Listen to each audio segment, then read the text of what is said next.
पुरै भ्रष्टाचार फाल्ने हो, पुरै भ्रष्टाचार फाल्ने हो भने पुरै नेता फाल्ने हो। यिनलाई प्रतिपक्षमा पनि नराख्ने हो। ल आउनुहोस् बाचा गर्नुहोस्।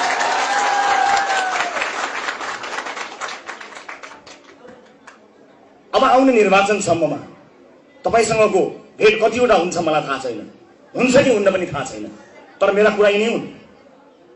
म आफ्नो कुरामा अडिग छु।